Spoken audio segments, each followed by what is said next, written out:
Welcome back to SRC. Today we'll be reading The City of Ember by Jeanne DuPrau. And we'll be making this fun beaded wind chime. We're going to start off by using stretchy string, but you could use whatever string that you would have at home. And we're going to add a large bead to the end of it to make sure that none of your other beads fall off your wind chime string. So you're just going to make sure that is fastened like so.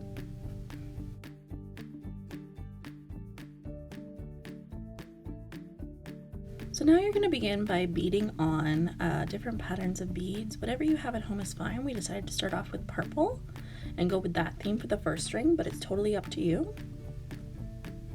And continue until you have your desired length of beaded string. Now at the bottom, we ended it off with a bell so that when it moves in the wind, it makes noise, but you can or cannot, it's up to you. We then moved on to our next color theme, which is pink. Once again, ending it off with a bell. And then again, off to our next color theme, which was green, but you can use whatever you have at home, it's totally fine.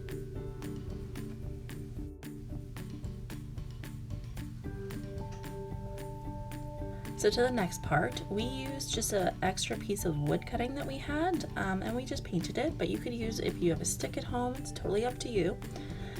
So I'm just going to start by securing on these 3 strings. Now you're going to want to really make sure that they don't fall off. So we did about a triple knot just to make sure that it's fastened on there. And we continued for all 3 strings spaced out evenly across the piece of wood.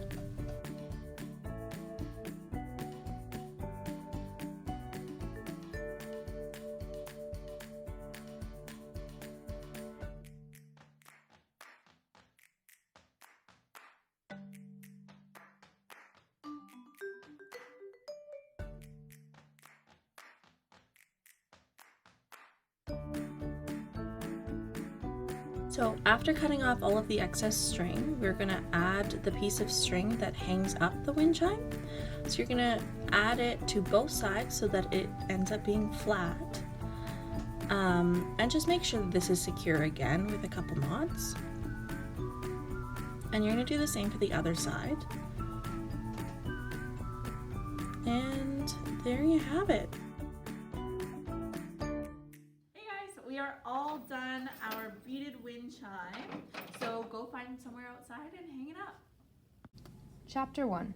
Assignment Day. In the City of Ember, the sky was always dark. The only light came from great flood lamps mounted on the buildings and at the top of poles in the middle of the larger squares. And when the lights were on, they cast a yellowish glow over the streets. People walking by threw long shadows that shortened and then stretched out again. When the lights were off, as they were between 9 at night and 6 in the morning, the city was so dark that people might as well have been wearing blindfolds. Sometimes darkness fell in the middle of the day. The City of Ember was old, and everything in it, including the power lines, was in need of repair. So now and then, the lights would flicker and go out. These were terrible moments for the people of Ember. As they came to a halt in the middle of the street, or stood stock still in their houses, afraid to move in the utter blackness, they were reminded of sometimes they preferred not to think about, that someday the lights of the city might go out and never come back on. But most of the time, life proceeded as it always had. Grown people did their work, and younger people, until they reached the age of 12, went to school. On the last day of their final year, which was called Assignment Day, they were given jobs to do. The graduating students occupied room 8 of the Ember School. On Assignment Day of the year 241, this classroom, usually noisy first thing in the morning, was completely silent. All 24 students sat upright and still at the desks they had grown too big for. They were waiting. The desks were arranged in 4 rows of 6, one behind the other. In the last row sat a slender girl named Lena Mayfleet. She was winding a strand of her long dark hair around her finger, winding and unwinding it again and again. And sometimes she plucked at a thread on her ragged cape, or bent over to pull on her socks, which were loose and tended to slide down around her ankles. One of her feet tapped the floor softly. In the second row was a boy named Dune Harrow. He sat with his shoulders hunched, his eyes squeezed shut in concentration, and his hands clasped tightly together. His hair looked rumpled, as if he hadn't combed it for a while. He had dark, thick eyebrows, which made him look serious at the best of times, and, when he was anxious or angry, came together to form a straight line across his forehead. His brown corduroy jacket was so old that its ridges had flattened out. Both the girl and the boy were making urgent wishes. Dune's wish was very specific. He repeated it over and over again, his lips moving slightly, as if he could make it come true by saying it 1,000 times. Lena was making her wish in pictures rather than in words. In her mind's eye, she saw herself running through the streets of the city in a red jacket. She made this picture as bright and real as she could. Lena looked up and gazed around the schoolroom. She said a silent goodbye to everything that had been familiar for so long. Goodbye to the map of the City of Ember in its sacred wooden frame, and the cabinet whose shelves held the book of numbers, the book of letters, and the book of the City of Ember. Goodbye to the cabinet drawers, labeled new paper and old paper. Goodbye to the 3 electric lights in the ceiling that seemed always, no matter where you sat, to cast the shadow of your head over the page you were writing on. And goodbye to their teacher, Miss Thorne, who had finished her last day of school speech, wishing them good luck in their lives as they were about to begin. Now, having run out of things to say, she was standing at her desk with her frayed shawl clasped around her shoulders, and still the mayor, the guest of honor, had not arrived. Someone's foot scraped back and forth on the floor. Miss Thorne sighed. Then the door rattled open, and the mayor walked in. He looked annoyed, as though they were the ones who were late.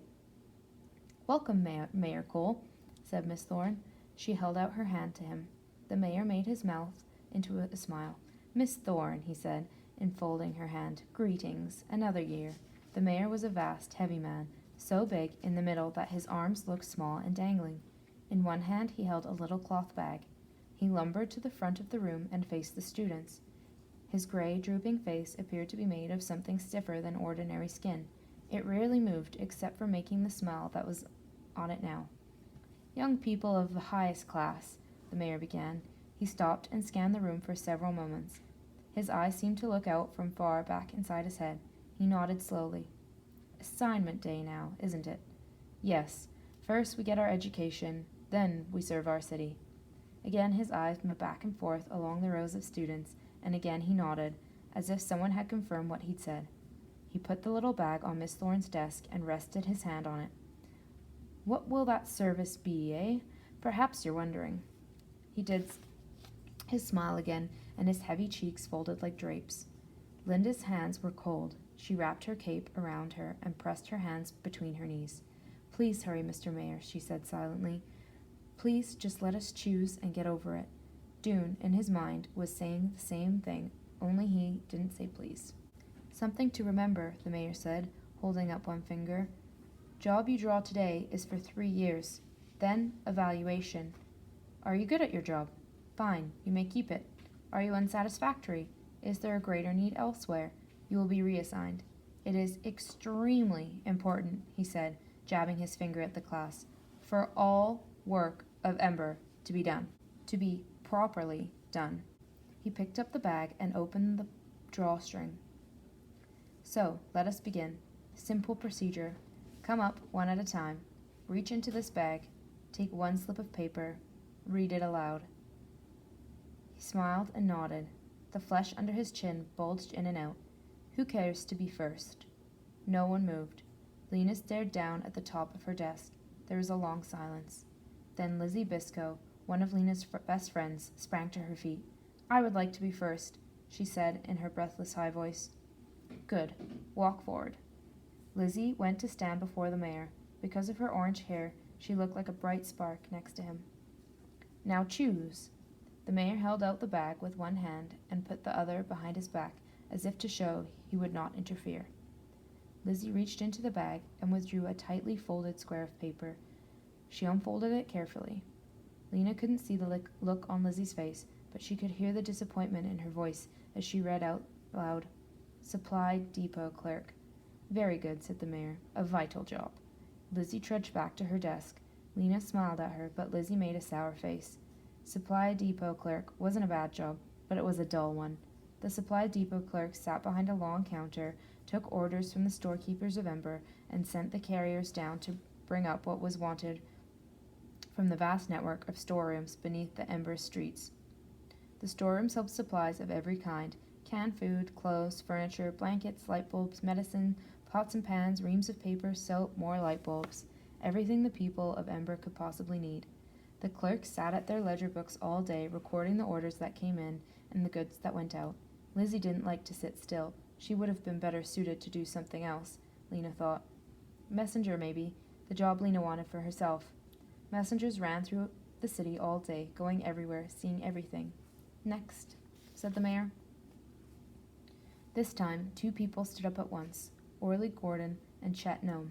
Orley quickly sat down again, and Chet approached the mayor. Choose, young man, the mayor said. Chet chose. He unfolded the scrap of paper. Electrician's helper, he read, and his wide face broke into a smile. Lena heard someone take a quick breath. She looked over to see Dune pressing a hand against his mouth. You never knew, each year, exactly which jobs would be offered. Some years there were several good jobs, like greenhouse helper, timekeeper's assistant, or messenger, and no bad jobs at all. Other years, jobs like pipeworks laborer, trash sifter, and mold scraper were mixed in, but there would always be at least 1 or 2 jobs for electrician's helper. Fixing the electricity was the most important job in Ember, and more people worked on it than at anything else. Orley Gordon was next. She got the job of building repair assistant, which was a good job for Orley. She was a strong girl and liked hard work. Bindi Chance was made a greenhouse helper. She gave Linda a big grin as she went back to her seat. She'll get to work with Clary, Lena thought. Lucky. So far, no one had picked a really bad job. Perhaps this time there would be no bad jobs at all. The idea gave her courage. Besides, she had reached the point where the suspense was giving her a stomachache. So as Vin sat down, even before the mayor could say next, she stood up and stepped forward. The little bag was made of faded green material, gathered at the top with a black string. Lena hesitated a moment, then put her hand inside and fingered the bits of paper. Feeling as if she was stepping off a high building, she picked one. She unfolded it. The words were written in black ink in small, careful printing. Pipeworks laborer, they said. She stared at them. Out loud, please, said the mayor. Pipeworks laborer, Lena said in a choked whisper. Louder, said the mayor. Pipeworks laborer, Lena said again, her voice loud and cracked. There was a sigh of sympathy from the class. Keeping her eyes on the floor, Lena went back to her desk and sat down. Pipeworks laborers worked below the storerooms in the deep labyrinth of tunnels that contained Ember's water and sewer pipes. They spent their days stopping up leaks and replacing pipe joints. It was wet, cold work. It could even be dangerous. A swift underground river ran through the pipeworks, and every now and then someone fell into it and was lost. People were lost occasionally in the tunnels, too, if they strayed too far. Lena stared miserably down at a letter B someone had scratched into her desktop long ago. Almost anything would have been better than pipeworks laborer. Greenhouse helper had been her second choice. She imagined with longing the warm air and earthy smell of the greenhouse, where she could have worked with Clary, the greenhouse manager, someone she'd known all her life. She would have been content as a doctor's assistant, too, binding up cuts and bones. Even street sweeper or cart puller would have been better. At least then she could have stayed above ground, with space and people around her. She thought going down into the pipeworks must have been like being buried alive. One by one, the other students chose their jobs. None of them got such a wretched job as hers. Finally, the last person rose from the chair and walked forward. It was Dune. His dark eyebrows were drawn together in a frown of concentration. His hands, Lena saw, were clenched into fists at his sides. Dune reached into the bag and took out the last scrap of paper. He paused a minute, pressing it tightly into his hand. Go on, said the mayor. Read. Unfolding the paper, Dune read, Messenger. He scowled, crumpled up the paper, and dashed it into the floor. Lena gasped. The whole class rustled in surprise. Why would anyone be angry to get the job of messenger? Thanks for tuning in.